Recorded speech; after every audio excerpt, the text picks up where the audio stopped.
Welcome to the virtual lunch. Today is Wednesday, July 8th, and this is virtual lunch number 83. I'm very honored that my dear friend Ed Walters is joining us.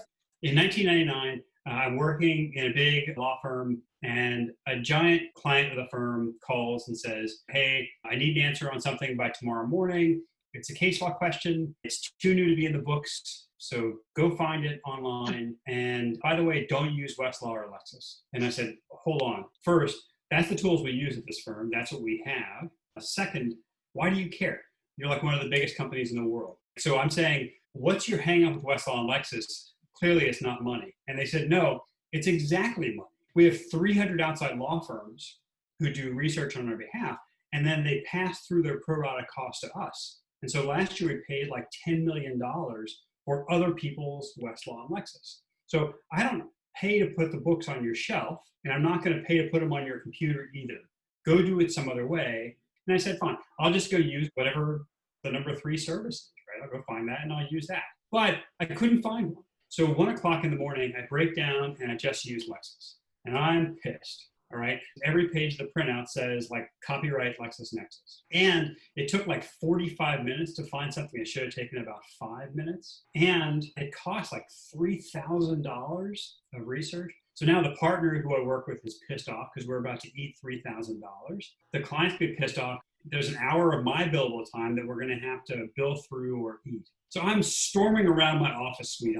My next door neighbor at the firm, he came back from dinner to find me punching our printer and says, "Ed, what's going on? Have you lost your mind?" And I say, "No, I'm just pissed off. I don't understand why we pay taxpayer money to judges and law clerks and legislators and agency regulators who try to get the law right and then give it away to foreign publishing conglomerates. We give it away to them so they can sell it back to us. And why are we doing this? Like, it's not like we're selling movies or something or treatises. All I needed was a judicial opinion. These are in the public domain." And I said, "I've got a half a mind to go start the alternative that I was looking for all night." And my next door neighbor at the firm said, "Hey, did I mention to you that I have a PhD in physics from Caltech that I got before going to law school? That's actually a pretty good idea. If you're serious about it, let's go take a look at it." So my next door neighbor, Phil Rosenthal, my co-founder at Fastcase, he and I spent the next 6 months on nights and weekends building a prototype of what Fastcase would be to pioneer all of these now very obvious things, but that no one was doing at the time. Things like sorting your search results by how relevant they are, citation analysis, seeing how often they cite each other as a way of finding what's important to search, flat rate subscriptions that everyone can buy like you buy every other piece of software in the world. That was the kind of founding idea behind Fastcase. There were a lot of really stupid people raising a lot of money with really bad ideas. It was a gold rush. Everyone was trying to invest in a .com. And so money was just being shoveled at really confident but not super smart people in their pajamas to do anything.com. And so Phil and I thought, in this environment, we should be able to get like a good legal information publishing service off the ground. But as soon as we got started, the entire internet economy went off a cliff. And then the market started to get better around September of 2001. Right? And then the 9/11 attacks, among many more obviously serious consequences. One of the collateral consequences was that the market for investing in startups obviously zeroed. It is in a very calamitous environment that Phil and I got started. I will say that there are some real opportunities here too. In these times where nobody gets funding, if you were smart and disciplined and principled, not just with venture either, in all kinds of business. For us, it meant that we had to be extremely disciplined about how we spent money. We never got to think about spending or building a business the way a venture-backed company would. Phil and I always had to raise money through sales and then grow behind that. And as a result, we were very, very disciplined about who did what and how hard we had to work and growing behind our revenue over the years. And that was a lesson that over 20 years really served us. We figured out how to do things cheaper than anyone else could, and in many cases, much better. We were never going to be able to afford tens of thousands of people. So we took an algorithmic approach to indexing and sorting cases. It's obviously much cheaper, but it also means that our stuff gets online faster. You have these efficiencies that are born of necessity that end up becoming these competitive advantages as time goes on. I think for us, we tend to think about this more like a flywheel. Small successes move the flywheel, and then you put more energy behind them, and the flywheel turns more. And the momentum of it is something you can continually build on. So for us, there was no tipping point. There was no moment where you pop the champagne cork. You continually build little success on little success and develop a kind of momentum over time that becomes relentless and inevitable. That's really what we're going for. We're trying to build a company that has kind of an internal momentum that it's just unstoppable. We are never going to stop coming. We're always on offense. We're always driving the whole market forward. A couple of years ago, we purchased this company called Docket Alarm.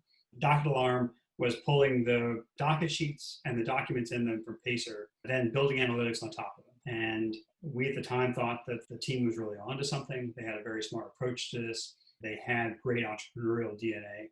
And so we acquired that company and said, we're going to invest in this, put a lot of wind in your sails, go get the same stuff from state courts. And I think of it a little bit like the age before maps, right? Where people didn't travel much because there was so much risk. Today, people don't use lawyers in part because there's so much risk. They don't know what's going to happen, whether they're going to win, what comes next, how long it's going to take, how much it's going to cost. But that information exists. So the idea is we're harvesting this from docket sheets and from the documents in them, and then creating those analytics. Every docket sheet is a map to a legal journey. It sort of shows you the path that litigants took through the court process. 10 years from now, it will be malpractice to not use this kind of information. You'll have to.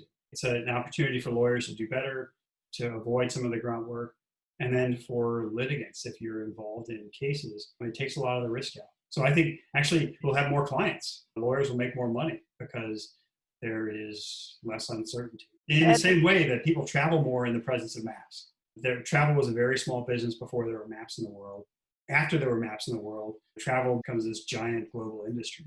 So treatises seemed really hard. But then we hired the managing director of LexisNexis, a guy named Steve Eric, as our chief operating officer. So Steve's a publisher. He ran Foundation Press at West. He ran all of legal information at LexisNexis.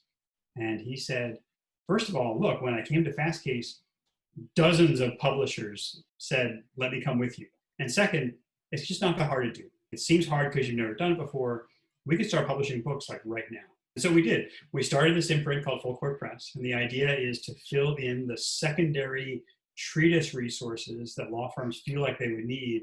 And so fullcourt Press has journals and treatises, and it's also like a press, and we deal with a lot of courts. So fullcourt has like kind of a double or triple entendre here. We're looking at the aggregate search history in Fastcase to see what's going on. People run 1.5 million searches a week in Fastcase right now.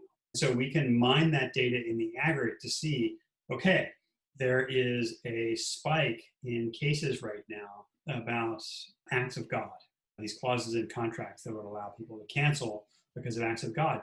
Let's put together a chapter or a treatise or a worksheet about acts of God. So we can not guess about what to publish. It's interesting, the dynamic for first, 10, 15 years was a headwind. People don't want to try something innovative. They don't want to try something new. No one gets fired for buying IBM. But after about 20 years, that headwind kind of becomes a tailwind. Fastcase is an established brand. People know who we are. They know we're not trying to get a quick buck or flip the company or something. We're in this for the long haul. We're trying to build a great American business. And over time, the brand sinks in. This is a slow and steady story. An overnight success, 20 years in the making, as Ari says. One important thing is quiet the self-talk. It's so easy to talk yourself out of good ideas. And I know many of you have already quieted the self-talk. You have convinced yourself or not allowed yourself to convince yourself that it's a bad idea. There is this great matrix for decision-making that Colin Powell has suggested, where you have maybe 70% of information and you reach this decision where you say, I just have to go. Don't think you have to have 100%. Don't think you have to have the business plan or the software perfect or completely done. You can't turn a 1,000-pound flywheel by yourself. You start small. Ed Walters, well done. Virtual lunch. I love it.